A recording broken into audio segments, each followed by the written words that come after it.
Bienvenidos a este webinar titulado Patología digestiva en atención primaria, cómo optimizar la actividad en el momento actual. Organizado por la Asociación Española de Gastroenterología, AEG, y la Sociedad Española de Medicina de Familia y Comunitaria, SENFIC. Primero que nada, darles las gracias y buenas tardes aquí, buenos días a los compañeros que nos están viendo de algunos de los países de Latinoamérica, y comentarles que este webinar surge porque, como todos sabemos, en este momento todos nos estamos reinventando, nos estamos reorganizando para mantener, para que no decaiga la calidad de la asistencia de nuestros pacientes. Y ya lo vemos ahora, pero probablemente lo veremos más en los próximos meses, una avalancha increíble de trabajo por todo aquello que se ha quedado de alguna manera congelado en las últimas semanas, en los últimos meses de toda nuestra actividad, ¿no? Entonces, en este sentido, ha cobrado fuerza uno de los proyectos conjuntos que tenemos AEG y SENFIC, llamado AEGastrum SENFIC, el cual es un programa formativo basado en el diseño de protocolos de actuación conjunta entre médicos de familia y gastroenterólogos para mejorar la gestión interdisciplinar de las patologías digestivas más prevalentes en el ámbito de la atención primaria. Y ahora mismo ha cobrado fuerza porque lo hemos actualizado y lo hemos fortalecido, añadiendo a estos protocolos grados de priorización y sugerencias de tipo de visita de las diferentes situaciones clínicas. Y para esto, para explicarles esta nueva herramienta de trabajo, me acompañan tres excelentes compañeros como panelistas. En primer lugar, el doctor Miguel Montoro, responsable de la Unidad de Gastroenterología, Hepatología y Nutrición del Hospital General de San Jorge de Huesca y coordinador de todos los proyectos educativos de la AEG, el cual nos va a hablar de la patología digestiva desde atención primaria, desde el punto de vista del especialista digestivo. Después de él nos acompañará el doctor Juan José Mascort, médico de familia del Centro de Atención Primaria Florida Sur del Hospitalet de Llobregat de Barcelona y codirector del programa AEGastrum SENFIC. Su charla se titula Patología digestiva desde atención primaria, desde el punto de vista del médico de atención primaria. Posteriormente tendremos al doctor Joaquín Cubiella, especialista del aparato digestivo del Hospital Universitario de Orense y coordinador actualmente del Grupo de Oncología de la AEG. Y finalmente yo les haré un breve resumen con ejemplos de cómo utilizar esta herramienta. Pues sin más, por el momento le doy paso a mi compañero Miguel Montoro. Solo les quería comentar un par de cositas a título de la logística del webinar.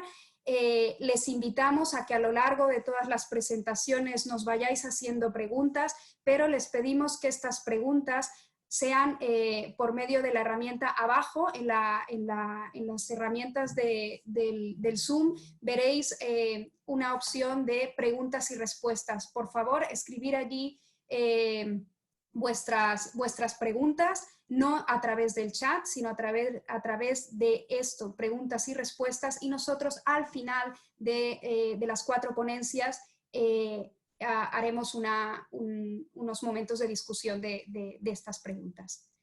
Vale, te doy paso, Miguel. Muchas gracias.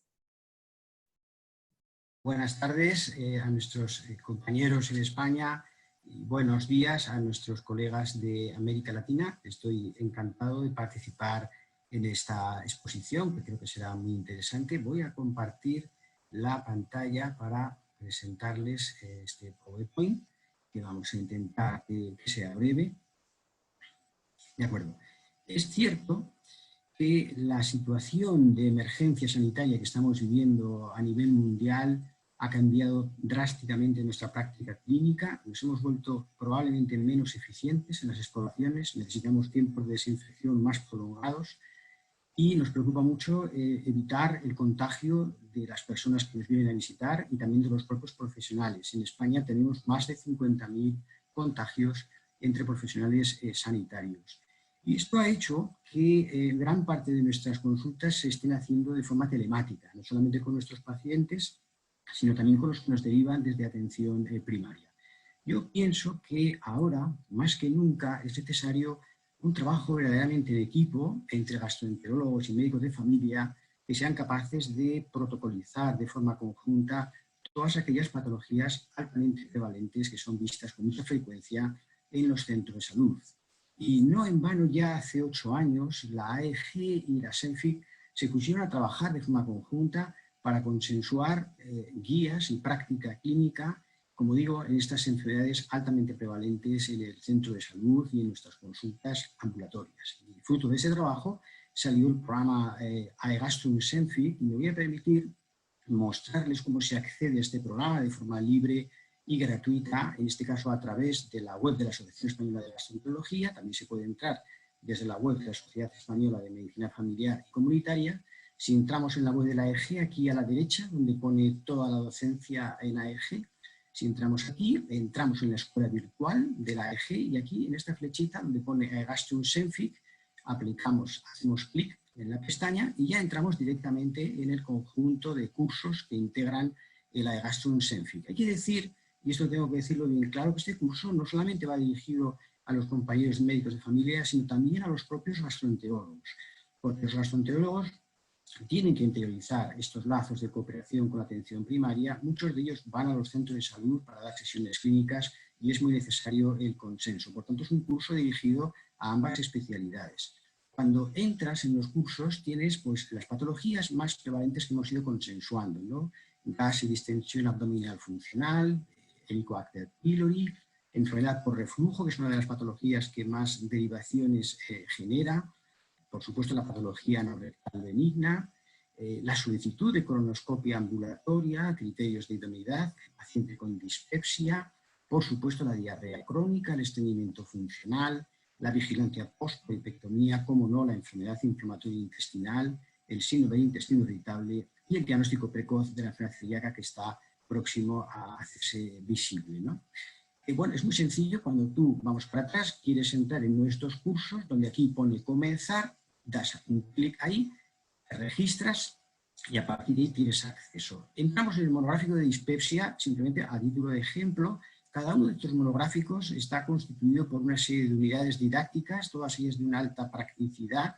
Solamente voy a reflejar los criterios o indicaciones de solicitud de gastroscopia, están aquí bien pormenorizados. Esto ha sido fruto del consenso de reuniones de grupo de trabajo entre ambas sociedades. Y aquí, por ejemplo, en el punto 6, lo pone bien claro, ante un paciente con dispepsia que además tiene anemia por déficit de hierro o ferropenia, incluso sin anemia, habría que hacer una gastroscopia. También están establecidos los criterios de derivación directa al gastroenterólogo con o sin gastroscopia previa.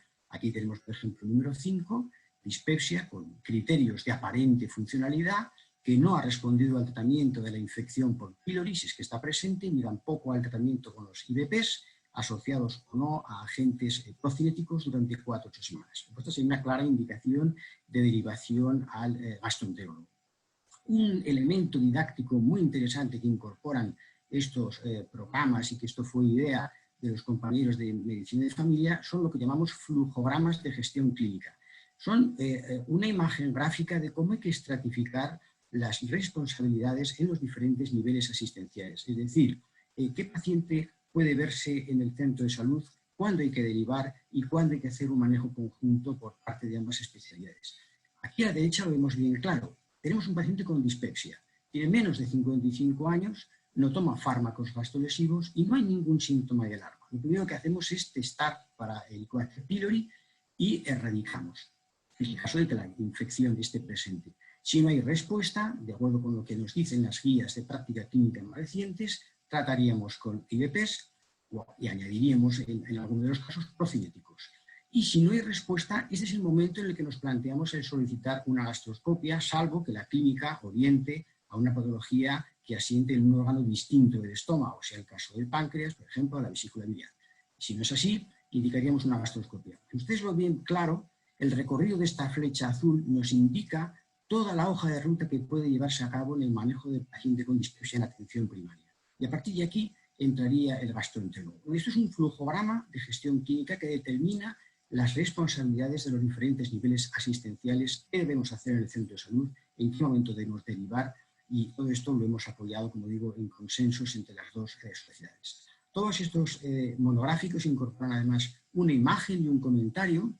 La imagen lo que refleja es una moraleja, es decir, lo que tenemos aquí es los tipos o los subtipos de dispepsia funcional, tipo dolor epigástrico, que todos conocemos, o tipo de estrés o angustia postprandial, saciedad precoz, llenura, plenitud. Son dos diferentes subtipos de dispepsia funcional y esto lo reflejamos muy bien con una imagen. Como digo, es un programa muy didáctico. Bueno, y así lo hemos hecho con todas las patologías. Hemos consensuado protocolos de actuación conjunta en el estreñimiento funcional, por supuesto en la enfermedad por reflujo gastroesofágico, Helicobacter pylori, pongo solamente algunos ejemplos, como no la patología anorectal benigna, y bueno, pues uno a uno hemos ido tratando todos estos temas, de manera que ahora ya estamos en fase de empezar con enfermedades del hígado. Ha sido muy importante establecer un consenso de colaboración con la Asociación Española para el Estudio del Hígado, esto lo hemos sellado muy recientemente, y esto va a permitir incorporar 6 nuevos monográficos dedicados a enfermedades altamente prevalentes relacionadas con el hígado. Por lo tanto, el programa se va a enriquecer con las aportaciones de la hepatología. Un aspecto, una reflexión importante, porque cuando hablamos siempre de guías, de manejos, de protocolos, uno parte del supuesto de que tienes toda la información que necesitas del síntoma guía. Esto no siempre es así, porque en los ámbitos de medicina de familia y comunitaria también nos pasa a nosotros, no tenemos demasiado tiempo, ¿no? Entonces, estamos elaborando en este momento una guía para saber qué preguntas hay que formular para cada uno de los síntomas por los que acuden nuestros pacientes en nuestras consultas, para permitir con ello obtener toda la información que nosotros necesitamos para luego tomar las decisiones. Si no tenemos toda la información, las decisiones evidentemente pueden ser erróneas, ¿no? ¿Qué va a ocurrir? El programa, bueno, pues empezó de una forma, como digo, sencilla, con unos monográficos de este tipo. Ahora todo este conjunto de cosas que hemos estado hablando lo ha asumido la Universidad de Distancia de Madrid, que va a ofrecer un título de posgrado con todos estos contenidos, especialmente dirigido a los residentes que están en formación, residentes de medicina familiar y comunitaria, residentes de aparato digestivo, que van a poder de esta forma obtener créditos de formación de posgrado, y que creo que esto puede ser muy interesante. Es un paso más del programa AEGASTRO. Y para finalizar, decir que debido precisamente a la emergencia sanitaria en la que nos estamos encontrando, ahora tenemos que ser más eficientes que nunca. Se ha diseñado una aplicación, estamos trabajando en ello, para que estos criterios de derivación tengan acceso rápido a través de un dispositivo móvil, de tal manera que cuando entramos en consultas de atención primaria, si queremos ver cuáles son los criterios de derivación de reflujo, nos vamos aquí, lo vemos aquí, síntomas de alarma, síntomas típicos que no responden a la terapia después de optimizarla, dolor torácico, serían los criterios de derivación. Y si uno quiere recordar cuáles son los síntomas de alarma, entra en un desplegable y aquí los vemos. Paciente con disfagia, hematemesis, vómitos, pérdida de peso no explicable por otra causa o anemización, serían claros criterios de derivación al gastroenterólogo en caso de enfermedad por reflujo. Lo mismo haremos con la dispepsia y con todas las patologías que hemos ido mencionando. Definiremos con rapidez criterios de solicitud de gastroscopia, de ecografía, de derivación al gastroenterólogo. Aquí ponemos un ejemplo, un paciente con dispepsia que además tiene indicadores clínicos o analíticos sugestivos de mala absorción. Este es un claro ejemplo de indicación de una gastroscopia con biopsias duodenales, porque nos vamos a encontrar en algunos casos con atrofia de vellosidades que no veríamos si indicásemos una endoscopia con las biopsias duodenales correspondientes. Este ha sido, por tanto, el recorrido de este programa de AEGASTRO en SENFIT. Empezó, como digo, con unos monográficos sencillos sobre las patologías más prevalentes. Posteriormente ha sido asumido como un título de posgrado por la Universidad de Distancia de Madrid y con, digamos, con motivo de la crisis generada por el COVID, pues estamos diseñando una aplicación donde el médico de familia y el gastroenterólogo tendrán la oportunidad de acceder de forma rápida y eficiente a todos estos criterios de derivación. Como digo, más que nunca necesitamos trabajar de forma conjunta. Yo pienso que todo este programa va a hacer feliz a mucha gente. En eso confiamos y esa es la intención, el propósito de este proyecto. Bueno, ahora comenzará nuestro compañero Juan José Mascort. Está tratando de conectar la presentación. Aprovecho para, de momento, mientras Juanjo termina de poder poner la presentación, dar las gracias a Miguel por la excelente exposición. Las preguntas, ya nos han empezado a llegar algunas preguntas, pero para que sea más dinámico y que puedan participar todos los panelistas, las dejaremos todas para el final del webinar, si les parece bien, ¿vale?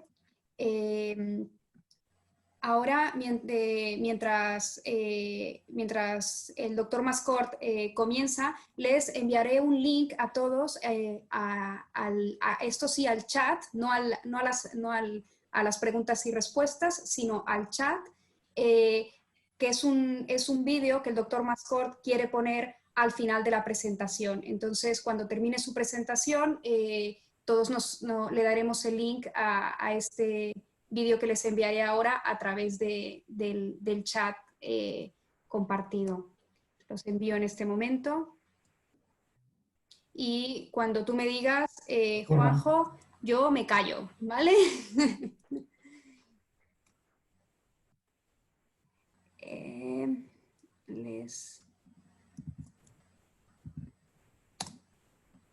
Ya les he enviado el vídeo, ya lo tenéis en el chat, ¿vale? Y entonces, como les comentaba, al final de la presentación, el doctor Mascort les dirá cuándo podemos ponerlo para la gracia la va a tener si lo vemos todos al mismo tiempo.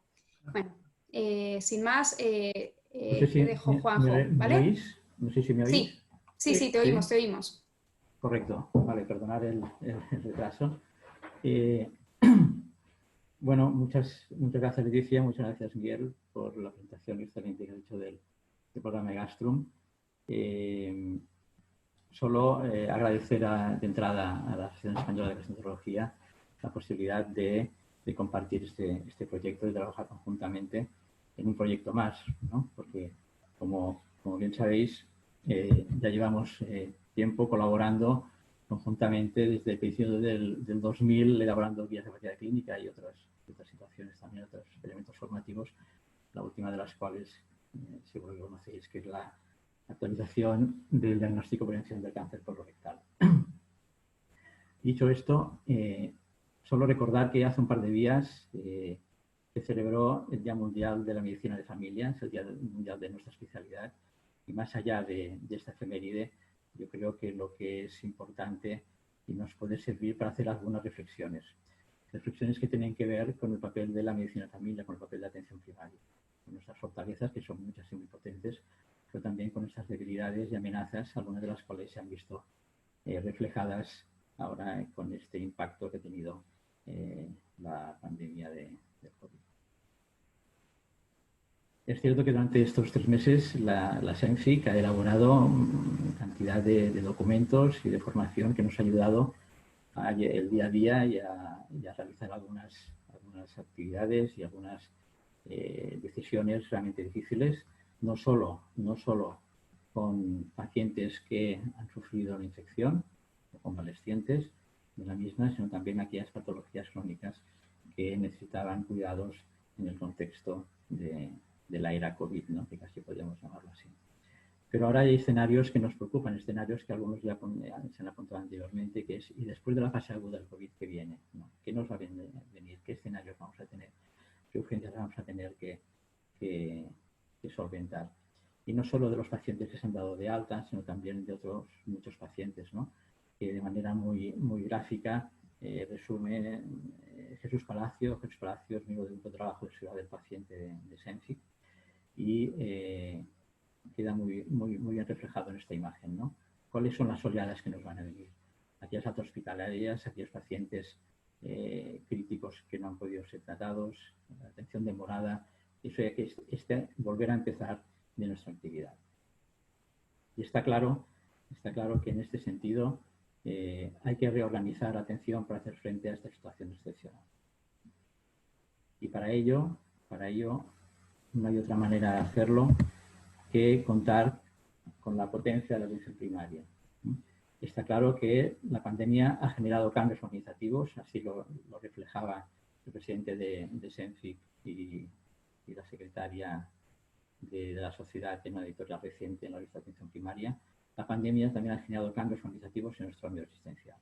Es el momento de repensar el actual modelo organizativo. Yo creo que esto es fundamental. Es fundamental aprovechar esta situación para repensar cuál ha de ser el modelo que queremos. Otros comunicados, otras sociedades también van en el mismo sentido. No solo potenciar la continuidad asistencial, sino también promover estrategias de comunicación, estrategias nuevas de comunicación y desarrollar la tecnología necesaria para que pueda llevarse a cabo. Porque como veis en ese título de un artículo publicado en la revista MF, las consultas por teléfono han llegado para quedarse. Yo creo que esto se puede generalizar. Las consultas no presenciales, telefónicas no telefónicas, han llegado para quedarse. Y esto es algo que nos tendremos que ir acostumbrando. Pero sin descuidar aquellas fortalezas, como os hablaba al principio, que son pilares de la atención primaria. Por un lado, el cambio de modelo sí que ha demostrado que la capacidad resolutiva de atención primaria es importante, pero también hemos de pensar la atención primaria que conocemos quizá no vuelva a ser igual, ya lo veremos. Pero es una oportunidad para iniciar nuevos cambios. Pero cuidado, una de las amenazas es que nos vayamos demasiado hacia las visitas no presenciales, porque no olvidemos que una de las fortalezas fundamentales de la atención primaria es la presencia, es la comunicación, es la proximidad. Y está claro que estos nuevos modelos de gestión de nuestras visitas, esta nueva planificación que nos demanda ahora la situación que hemos vivido, a la vez también nos llevará a tener dudas, ¿no? Dudas de cómo gestionar la incertidumbre, ¿no? El caso de diagnóstico, la patología potencialmente grave. Está claro que es en este sentido donde adquiere más importancia programas como el de iGastrum, ¿no? Porque lo que proporciona iGastrum son protocolos de actuación conjunta, son protocolos breves, muy prácticos y muy aplicables a nuestro día a día de las consultas y que nos ayudan a tomar decisiones. Y esto es fundamental. Por otro lado, hablábamos de aumentar nuestra capacidad resolutiva. Es un punto también clave que nos ayudará en toda esta documentación que hemos ido comentando y también a potenciar la buena práctica. Uno de los caballos de batalla de SENFIC también es una recomendación en no hacer todo aquello que no sea realmente necesario y todo aquello que no va en beneficio del paciente. Y para esto hemos dado este algoritmo, que es el de seguimiento y el de abordaje de la dispepsia, tampoco de forma casual, sí lo ha hecho también el doctor Montoro, pero porque realmente pocas patologías que conocemos, el médico de familia, el médico de atención primaria, puede hacerse responsable desde su diagnóstico hasta su tratamiento. Pocas veces tendremos que derivar a atención gastroenterológica por este motivo. Y al final son dos preguntas claves. ¿Qué edad y si tiene síntomas de alarma? Y a partir de aquí se desarrolla todo el algoritmo que la mayoría de las veces los médicos también podemos solventar. Y hablábamos de no hacer, y el no hacer a veces tiene que ver con exploraciones innecesarias. Y el paradigma de estas exploraciones innecesarias muchas veces, o por periodos tampoco bien establecidos, es el seguimiento de los pólipos colorectales. Tenemos algoritmos que lo explican de manera muy clara, sabemos que son recomendaciones que están en contacto de revisión, pero el seguir estos algoritmos de manera estricta nos ayudarán realmente a optimizar mucho más lo que son las ligaciones y las colonoscopias. Y al final, todo esto tiene que ver con el programa de Gastrum, tiene que ver con el plan de contingencia, tiene que ver con el retomar nuestra actividad, con este volver a empezar después o en el marco del COVID. Y hemos de aprovechar su legislación para plantear, volver a poner sobre la mesa cuestiones que llevamos mucho tiempo planteando. ¿Cuántas veces hemos oído en foros, cuántas veces hemos leído en consensos la necesidad de mejorar la comunicación entre atención primaria y atención hospitalaria, de elaborar protocolos de actuación conjuntos, de establecer circuitos hábiles y operativos, de la comunicación presencial, de consultas sin paciente, etcétera, etcétera, ¿no? Las sesiones compartidas de formación continuada, sin olvidar la atención clínica. Son cuestiones que dejamos sobre la mesa y que creo que tenemos que abordar de manera seria en un futuro muy próximo. Ya para acabar agradecer también a todos los compañeros y compañeras que han trabajado, que han elaborado los diferentes monográficos, a los editores asociados tanto de SENFIC como de AEG. Y por mi parte también agradecer a Ricard Carrillo y a Javier Amador, son compañeros y amigos, miembros de los grupos de patología digestiva de CANFI y de SOMANFIC en la revisión del protocolo de contingencia. Gracias, nada más. Solo quería enviarles un abrazo virtual, no puede ser de una manera, y si había recibido este link, quien tenga ganas de verlo, es un vídeo elaborado por el grupo de comunicación de SENFIC, dura 1 minuto, y realmente lo que quiere ser es, como os decía, un abrazo virtual con mucha empatía. Por mi parte nada más y gracias, Leticia.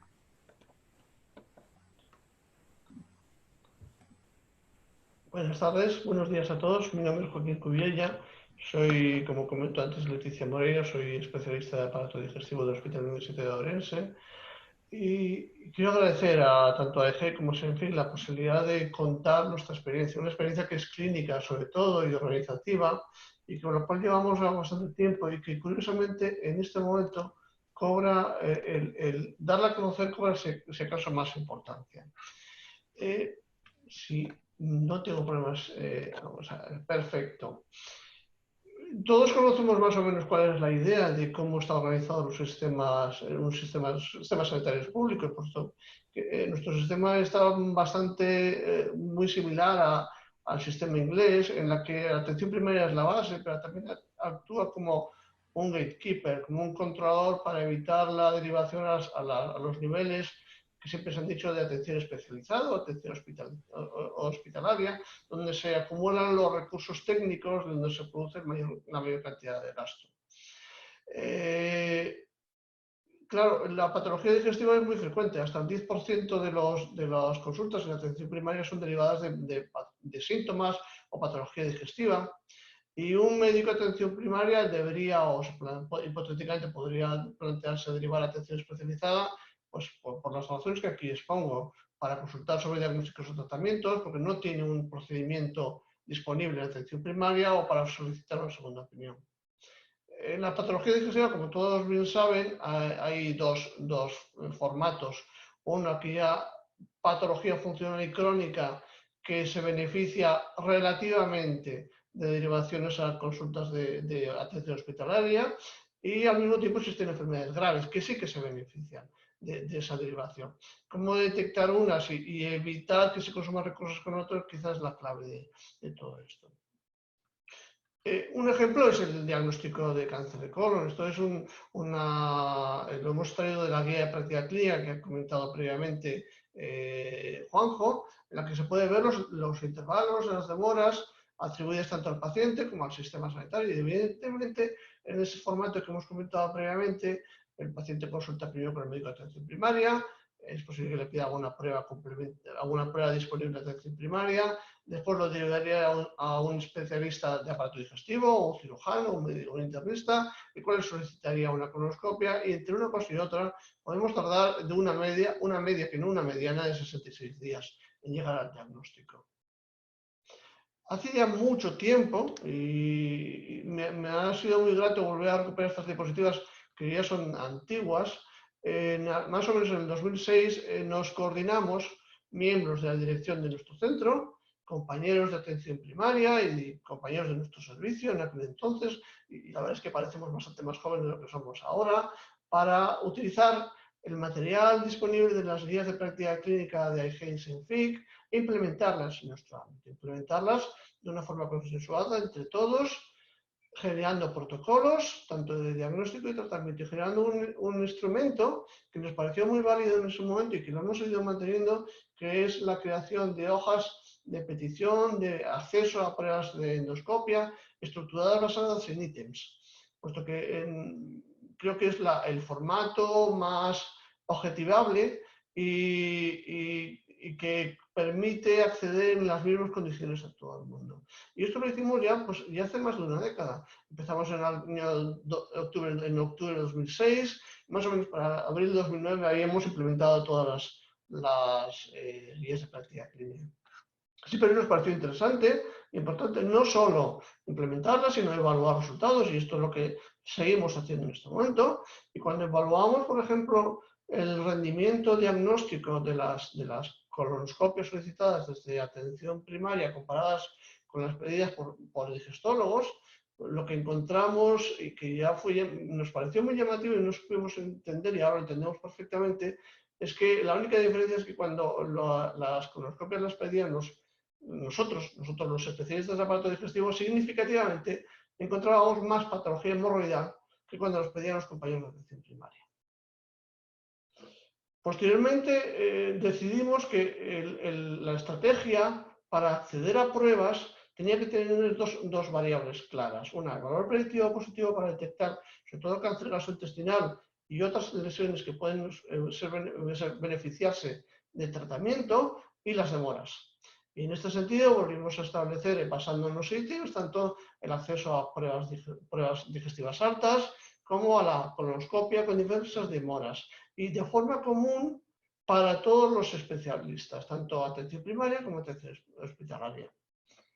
Y en este sentido, lo que nos encontramos después de hacer esta implementación fueron dos cosas. La primera, que cuando las pruebas, las colonoscopias, eran solicitadas desde atención primaria con las mismas indicaciones basadas en los mismos ítems, el rendimiento diagnóstico en términos de valor predictivo positivo, tanto para detección de cáncer de colon como para detección de lesiones significativas, era muy superior cuando era la primera que solicitaba las pruebas. Y sin embargo, a pesar de esto, solo el 14% de las colonoscopias eran solicitadas directamente desde atención primaria. La inmensa mayoría seguimos teniendo un acceso después de la derivación a consultas de atención especializada.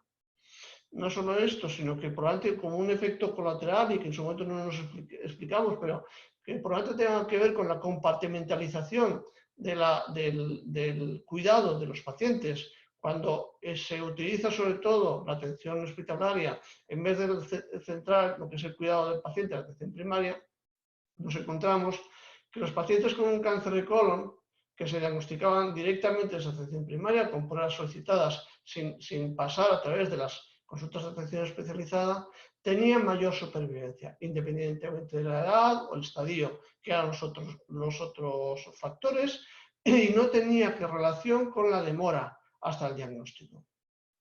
Por este motivo, y junto con la creación de una herramienta informática dentro de historia clínica integrada que se utiliza a nivel de lo que es el Servicio Galego de Salud, decidimos utilizar como única forma de acceso a la atención especializada en aparato digestivo la e-consulta.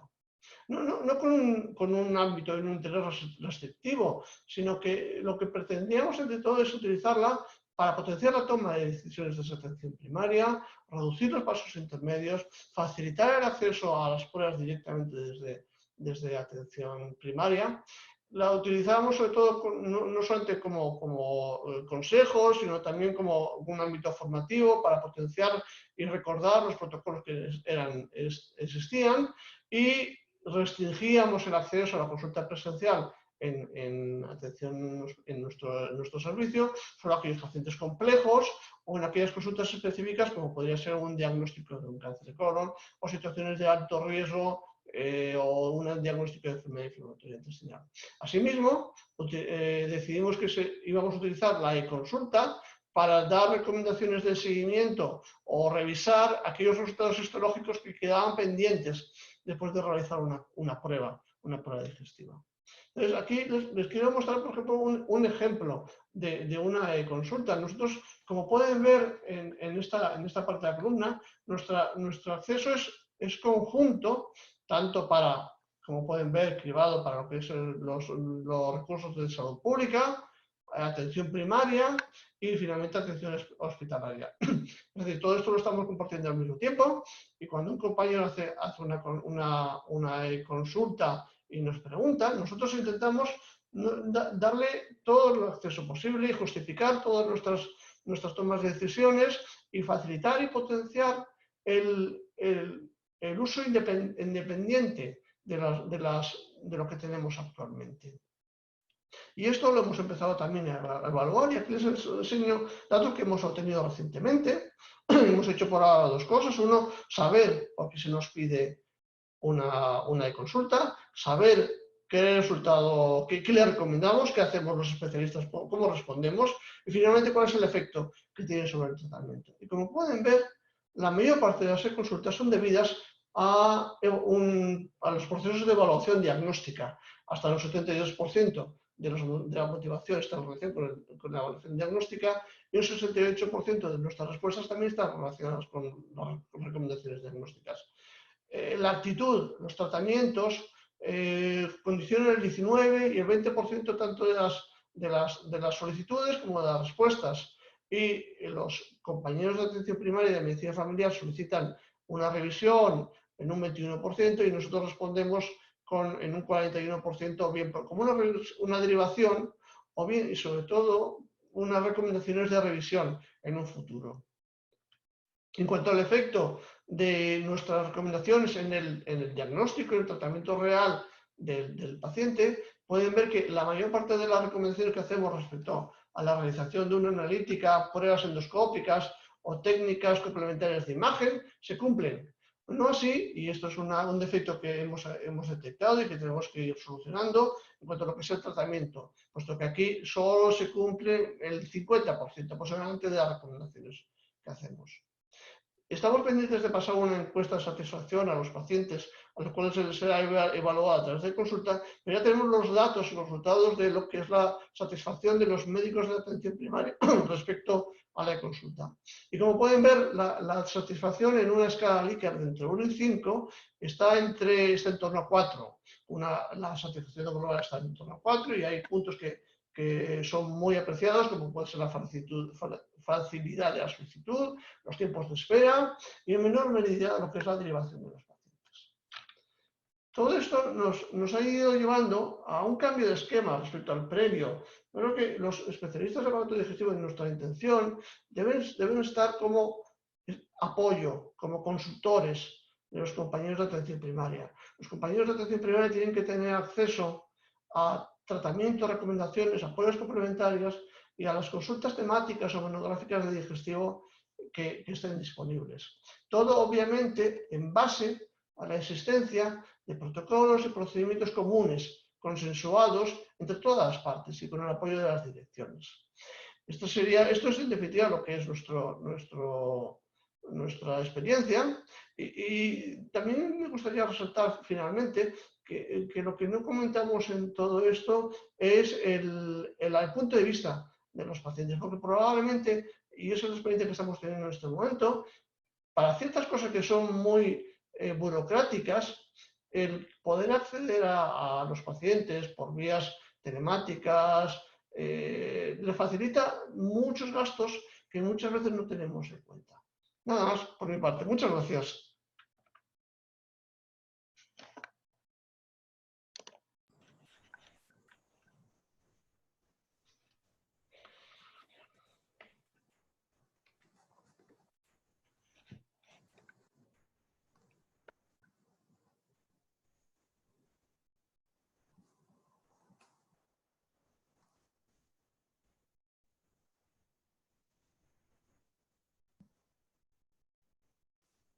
Muchas gracias, Joaquín.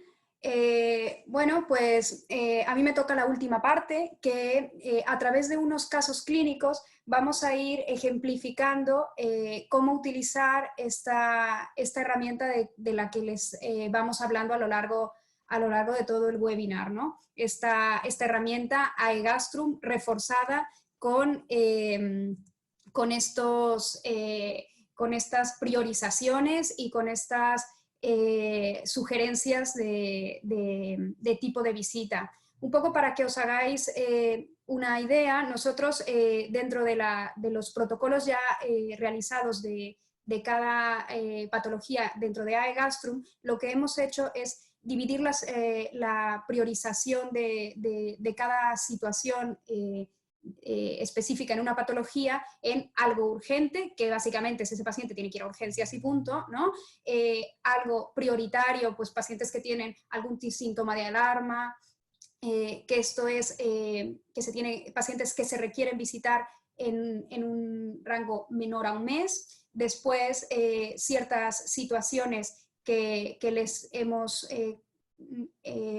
establecido una prioridad 2, que esto quiere decir pacientes que se tienen que visitar en un periodo menor a 3 meses. Después una prioridad 3, que son pacientes que es patología benigna, controlada, o que le hemos puesto como les decía, una prioridad 3 que va de 3 a 6 meses, y después la prioridad 4 que va de 6 a 12 meses, que es básicamente aquellos controles. E inclusive pusimos una prioridad 5, que es en la que nos tenemos que replantear si este control o esta visita hace falta. Y en cada una de las situaciones también hemos establecido si esta visita o esta consulta podría hacerse de tipo telemático, de tipo no presencial.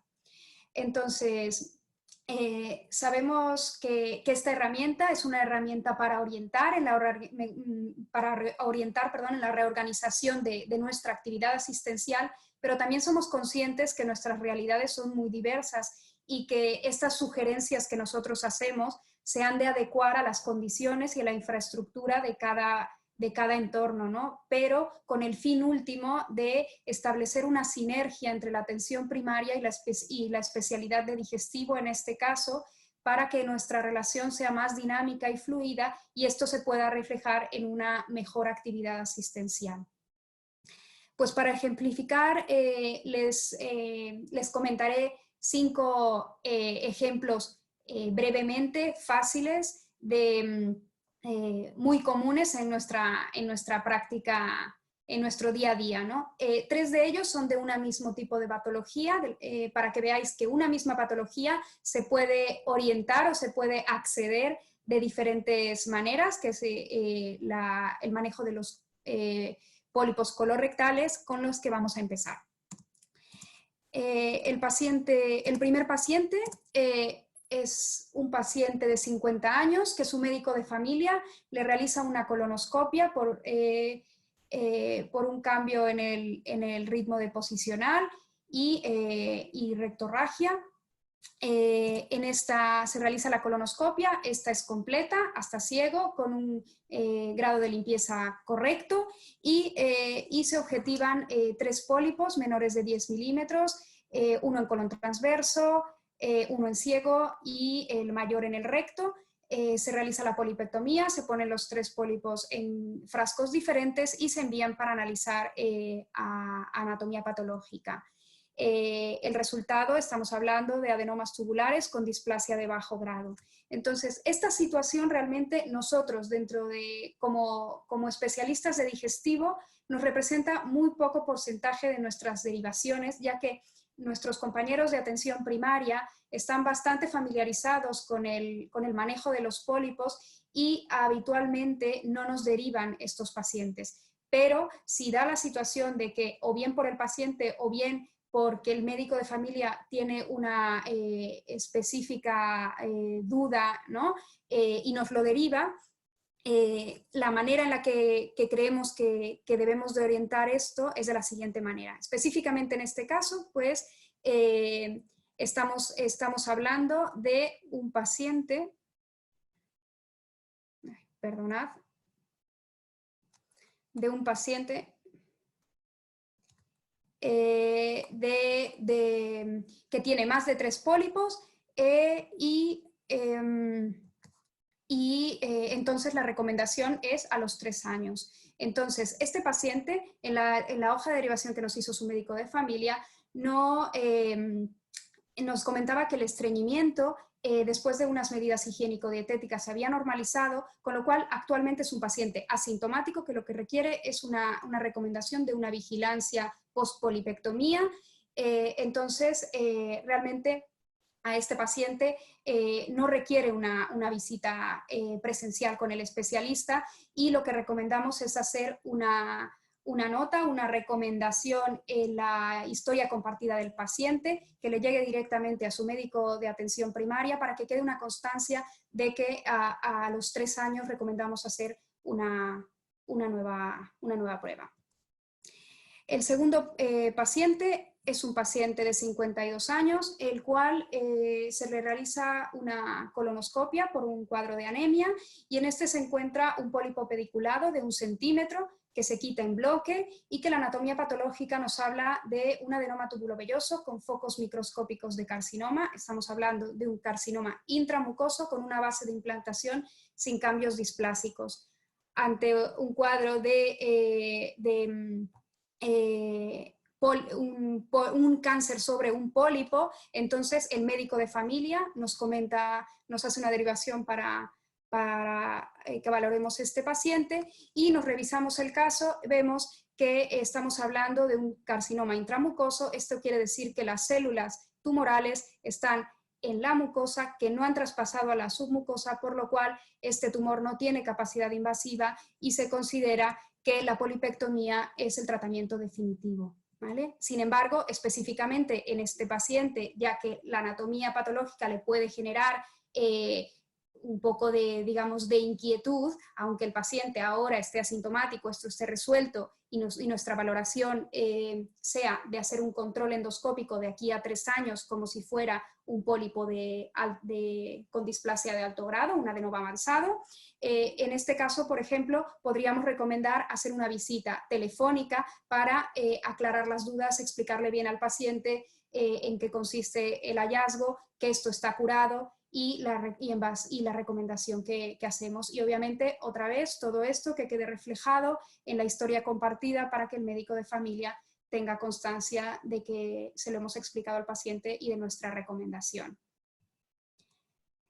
El último caso de pólipos es un paciente que tiene 55 años y que a raíz de un cambio del ritmo deposicional se le hizo una colonoscopia y se encontraron 25 pólipos a lo largo de todo el colon. La gran mayoría eran pólipos pequeños, pero había uno que medía 25 milímetros y que se había quitado en fragmentos.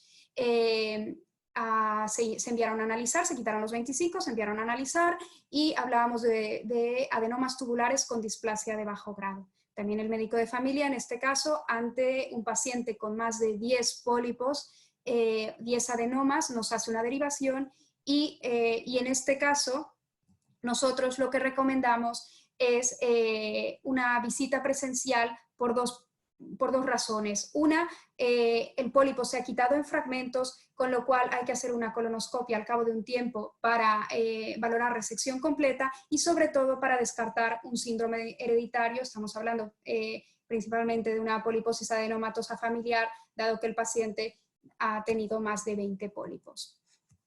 Esto está reflejado en este flujograma que he sacado de los monográficos que hablábamos de Senfic, ¿vale? Que este es específicamente el de vigilancia post-polipectomía y que ahora tendremos también la aplicación que nos dirá la urgencia o la prioridad y si recomendamos que estas visitas sean telemáticas o presenciales. Nos olvidamos de los pólipos, vamos a otro tema. Una paciente de 32 años sin antecedentes relevantes que a raíz de un estrés emocional importante presenta una reagudización de su estreñimiento habitual, acompañado de dolor, hinchazón y distensión abdominal.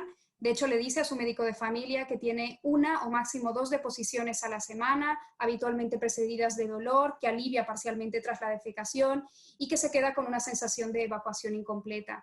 La clínica es de 6 meses de evolución, pero realmente se ha reagudizado en los últimos 3. Este también es un motivo de consulta muy frecuente en atención primaria y nuestros compañeros de atención primaria también tienen mucha mano en el manejo de este tipo de pacientes, de tal forma que en este caso su médico de familia ya comenzó con la aproximación diagnóstico-terapéutica, ¿no? Iniciando primero tratamiento con fibra, laxantes, antiespasmódicos e inclusive amitriptilina, y la paciente no respondía favorablemente. Completó el estudio con una analítica general, con hormonas tiroideas, anticuerpos antitransglusaminasa, inclusive análisis en heces, que todo fue negativo, y poco a poco la paciente empezó con un empeoramiento de su calidad de vida, ya que debido a la distensión principalmente, veía limitada su vida social porque tenía miedo a ver qué comía, qué no comía, insomnio.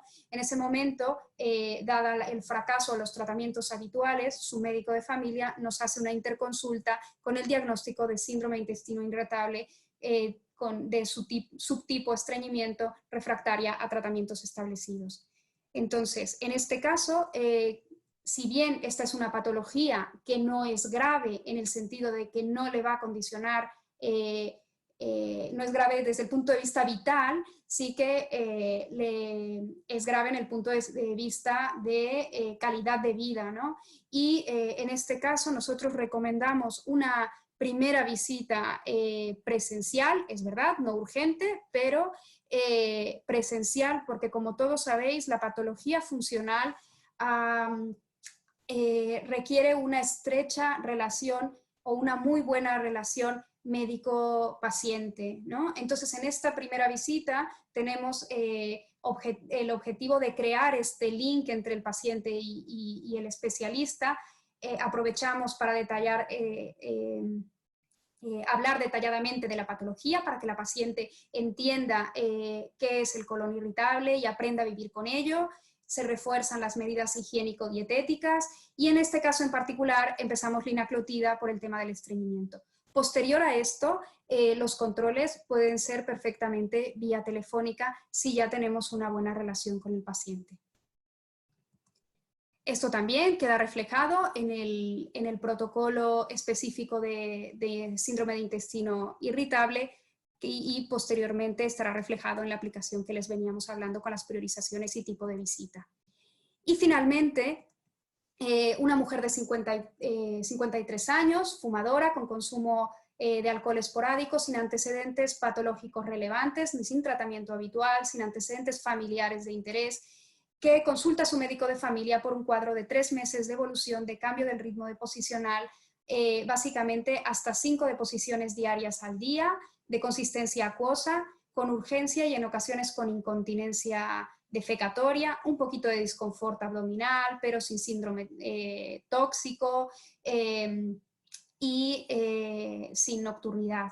A la exploración física no había ningún dato relevante, pero su médico de familia le comenzó la aproximación diagnóstica inicialmente con una analítica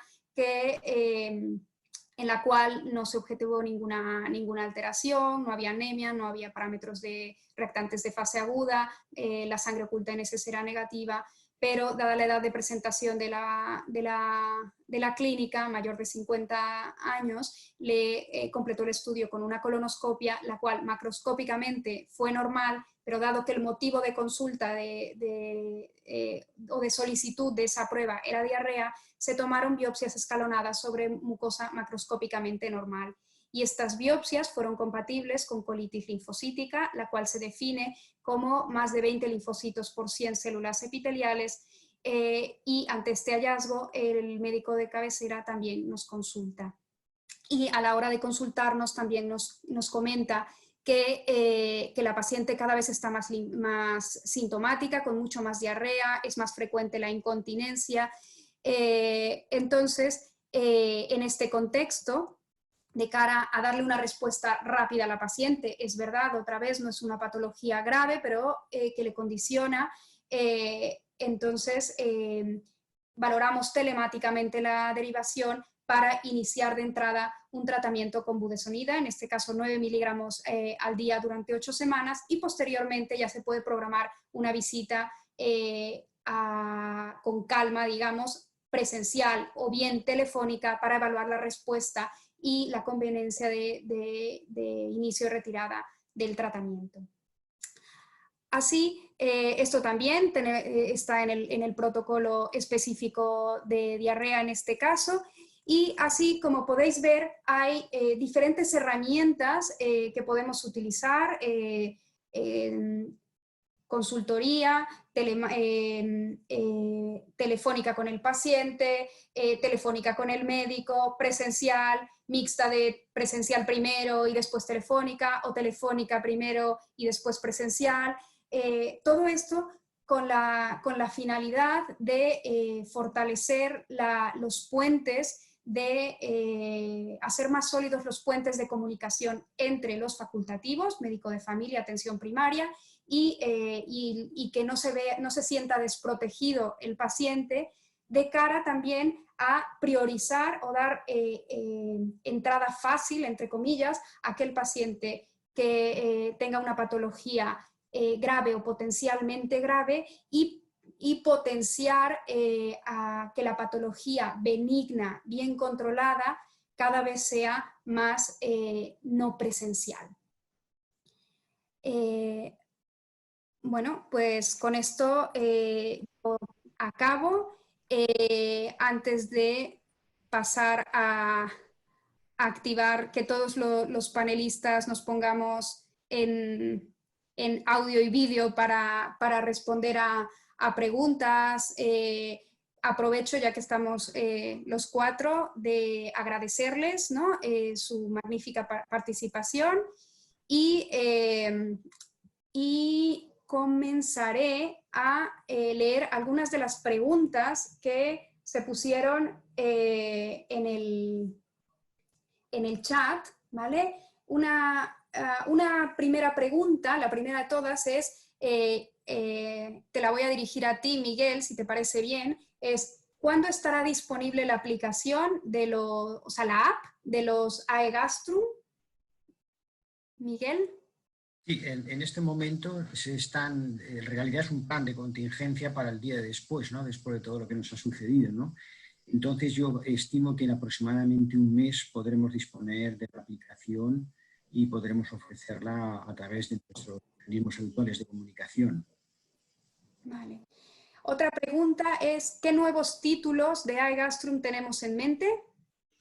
Sí, existen 3 bloques. El primer bloque es el referido exclusivamente a tubo digestivo, de donde tenemos 11 de los 12 previstos. Nos queda el de enfermedad celíaca, que yo estimo que estará prontito. Y después vienen los 6 de hígado, los que se han pactado con la Asociación Española para el Estudio del Hígado: transaminasas, enzimas de colestasis, ictericia, marcadores serológicos de las hepatitis virales, hígado y alcohol, hígado graso no alcohólico, y descompensaciones de la cirrosis hepática. Y todo este bloque hepático va a ser además complementado con el bloque de cómo interrogar a un paciente con síntomas digestivos, que engloba los 10 síntomas principales que son motivo de consulta. Y lo que vamos a hacer es desarrollar un formulario para saber cuáles son las preguntas clave que hay que formular a un paciente para obtener toda la información que nosotros necesitamos para la correcta toma de decisiones. Estos son los 3 bloques. Y bueno, pues nos quedará aproximadamente como un tercio, ¿no? de todo lo que llevamos recorrido. Aquí nos preguntan también, esta te la voy a dejar a ti, Juanjo. ¿Creéis que los médicos de familia tienen o tendrán el tiempo suficiente para valorar de forma adecuada a los pacientes? Bueno, es un gran caballo de batalla, ¿no? El tener tiempo suficiente. Y de hecho ha sido motivo de incluso de mucha lucha corporativa para poder tenerlo, ¿no? Está claro que una de las claves para que todo esto funcione es dotar atención primaria, ¿no? Ya no solo por los temas que estamos hablando, sino en general, ¿no? Si no hay una buena dotación de atención primaria, la mayoría de temas que estamos abordando no irán adelante. Y una de las dotaciones principales es disponer de tiempo suficiente, ¿no? Estamos hablando de la importancia de la anamnesis, la importancia de una buena orientación diagnóstica. Pero es cierto también que esto es algo que hemos de reivindicar y hemos de conseguir, pero también sabemos trabajar con espacios reducidos de tiempo, ¿no? Y realmente, pues, formación, ¿no? Y programas como comentábamos durante la sesión como Aegastrum, lo que posibilita es esto precisamente, ¿no? Como unos flujogramas que nos ayudan a tomar decisiones de manera rápida, ¿no? Y yo creo que este es el valor. Desde luego que atención primaria necesita más tiempo, pues desde luego también, y la capacidad resolutiva que tenemos es alta. Lo que hemos de intentar es que aún sea mayor. Y para que sea mayor necesitamos programas como EASTRO, necesitamos de una vez por todas establecer una relación con entre medicina de familia y gastroenterología, ¿no? Esto es fundamental. Te paso otra, Juanjo. ¿Pensáis que en general el médico de primaria considera al paciente con trastornos funcionales digestivos como un paciente de primaria o como un paciente de especializada y debe ser visto y seguido en este ámbito de la especializada? Bueno, yo creo que la respuesta es evidente, ¿no? Estamos hablando de atención compartida, ¿no? Yo creo que es un concepto que no podemos dejar de lado, ¿no? Porque al final la atención compartida es lo que redondeará en el beneficio del paciente. Y está claro que en primaria hemos de atender a pacientes y atendemos, ¿no? Con mucha funcionalidad, ¿no? Y no solo digestiva. Está claro también, por otro lado, que es un tipo de problemas de salud que a veces nos cuesta identificar, ¿no? Y que yo creo que están infradiagnosticados. Esto es verdad. Y también está claro que hay momentos en que estos pacientes han de ser valorados y seguidos también conjuntamente con gastroenterología, pero no podemos eximirnos de seguir y atender a estos pacientes por descontado. Haré 3 preguntas rápidas y con esto terminaremos, ¿vale? Una de ellas es los niveles de prioridad están publicados en algún lugar. Esta ya la contesto ya, si queréis directamente yo. Es un poco en la línea en lo que decía el doctor Montoro, ¿no? Que esto lo acabamos de hacer, estos niveles de prioridad, y estarán integrados tanto en una aplicación como en página web en junio. Pero no hay ningún documento publicado en este mismo momento. Estamos trabajando en ello, ¿vale? Un compañero nos pregunta, ¿qué porcentaje de las visitas derivadas a especialista creéis que podrían ser no presenciales? Aquí, igual tú, Miguel, puedes comentar la manera en la que vosotros también lo organizáis, ¿no? La atención primaria, o sea, las derivaciones de atención primaria. Hemos ido evolucionando, ¿no? Desde que empezamos con este proceso en nuestro sector, que es en Huesca, tenemos varios centros de salud. Nuestros compañeros médicos de familia lo que hacen es remitirnos su consulta por vía virtual y nosotros contestamos todas y cada una de las. Entonces ya ahí establecemos un diálogo con el médico de familia. A veces resolvemos en la primera visita. Otras veces sugerimos solicitar alguna exploración complementaria a la vez que ya lo vamos citando en nuestras consultas, de tal manera que cuando llegue el paciente tenga ya una calprotectina o una duodenoscopia con biopsias duodenales o determinadas exploraciones que no son muy útiles, y eso ahorra visitas, ¿no?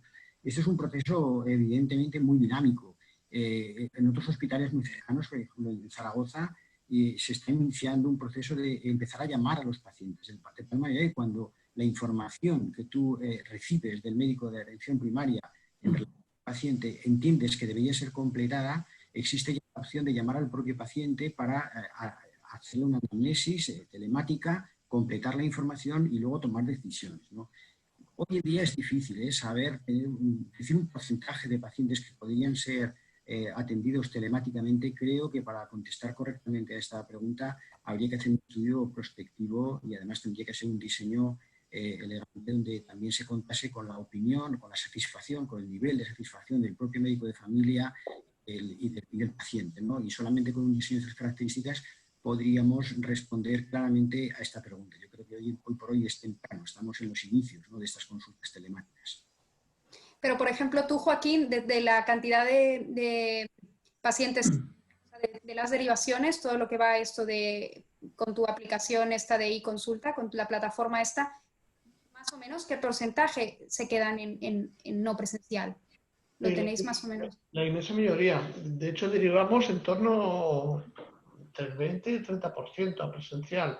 Quiero decir, hay un porcentaje superior que se deriva a prueba diagnóstica. Hay un porcentaje significativo que se deriva a realizar por síntomas de reciente aparición, o bien hacer una colonoscopia o hacer una endoscopia digestiva alta. Y eso no nos contamos, porque la intención es que todo ese grupo de pacientes se ha manejado con la mínima intervención por parte de los especialistas de aparato digestivo y con el apoyo al mismo tiempo. La derivación en la consulta clásica presencial del paciente se sitúa en torno al 20-30%.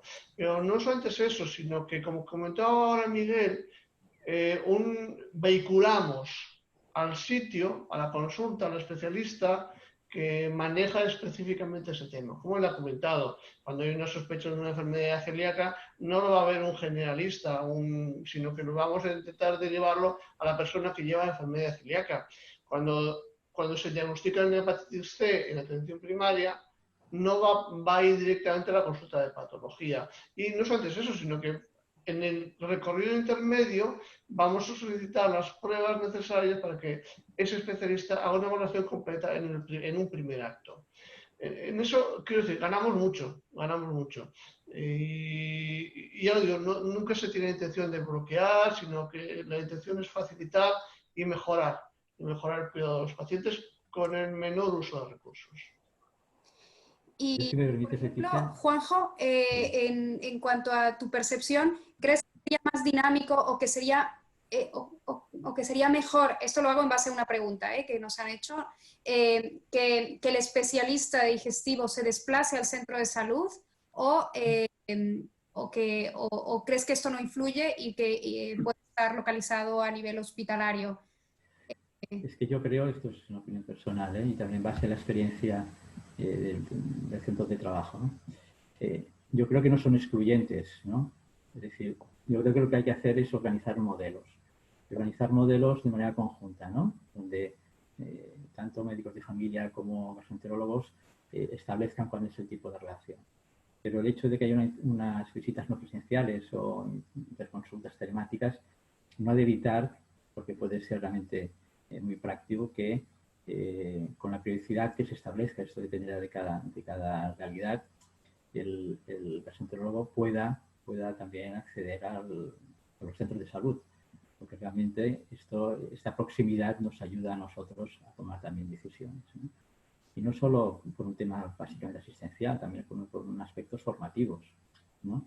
Es decir, pienso que la proximidad nos ayuda a crecer, a tomar mejores decisiones, pero incluso las consultas telemáticas o las interconsultas tienen efecto replicativo y tienen efecto formativo. El establecer cómo atender a una patología concreta, esto nos sirve para las siguientes, ¿no? Y también para ser colaborativos con nuestros pares, con nuestros compañeros y compañeras de trabajo. Por lo tanto, yo creo que no sería excluyente, yo creo que estaría dentro de un modelo, ¿no?, más general de establecer la atención. Sí, yo por añadir un poquito, creo que tenemos que cambiar nuestro formato de manejo, de visión, de profesión. Muchos de nosotros tenemos que pensar que para atención primaria debemos ser consultores para casos de pacientes, pero también formadores al mismo tiempo. Creo que debemos de alguna manera estar al lado, no debajo o encima o como quiera, sino al lado, aportando aquello que beneficie. Y es claro que la coordinación y que pactemos cómo nos organizamos es clave en las estructuras locales, seguro. Sí, disculpa, yo creo que es clave esto de la formación, ¿no? Pero es una formación un poco con el espíritu del programa Gastrum, ¿no?, o de otros programas formativos que realizamos conjuntamente. Y es este, ¿no?, el valor, que sean programas formativos conjuntos, ¿no?, y continuados. Es decir, lo que hemos de evitar también son picos puntuales de formación, ¿no? Es decir, hay que diseñar formación continuada, porque esto al final es lo que nos va a servir.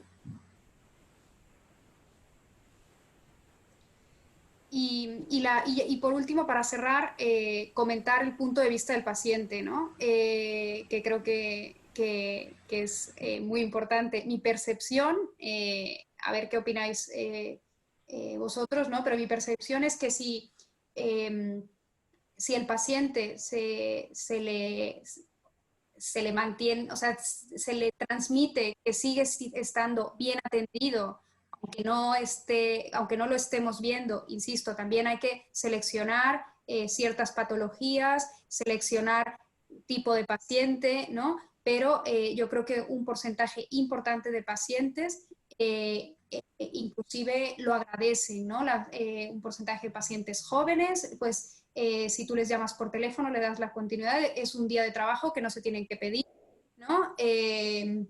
Por ejemplo, ¿no? Y si se mantiene esta cercanía, ellos yo creo que lo ven como algo positivo. Esto obviamente es mi percepción porque no hay ningún estudio. Esperaremos a los resultados de tus encuestas, Joaquín, ¿no? A ver qué percepción tienen los pacientes. Pero si el médico de familia tiene una percepción positiva en base a lo que tú enseñaste, que que tenéis muy buena nota, ¿no? Pues probablemente esto también sea así por parte de los pacientes, ¿no? Sí, y creo que este es el siguiente paso. Tú piensa nuestros pacientes con síndromes hereditarios, con síndrome de Lynch o los pacientes jóvenes en consulta de enfermedad inflamatoria intestinal, que podamos hacer lo que hacemos habitualmente de forma no presencial, a través de llamada telefónica o videollamada, puesto que ellos tienen exactamente la misma disponibilidad que nosotros. Y que esto lo podemos hacer desde los aplicativos, los sistemas de historia clínica que tenemos disponibles, todos en este momento. Vamos a ahorrarles media vida, porque a veces no nos acordamos, porque encima como trabajamos en los hospitales y hacemos un poquito de trampa cuando somos pacientes, a veces igual no nos acordamos de cuánto cuesta una consulta médica en un hospital. Y deberemos recordarlo. Yo creo que esta es una vía que no tiene que ver con esto, porque es mucho más amplio, pero se nos ha puesto delante de los ojos. Exactamente. Con esto que ha pasado. Bueno, pues por mi parte yo aquí lo dejo. Te dejo, Juanjo, el honor de que clausures, ¿no?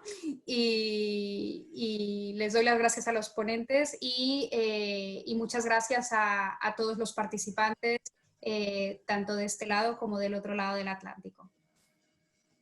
Bueno, gracias a Leticia, Joaquín, Miguel, liderar también el agradecimiento a todos los asistentes y acabar con la reflexión que hemos hecho conjuntamente cuando estábamos diseñando un poquito esta sesión, ¿no?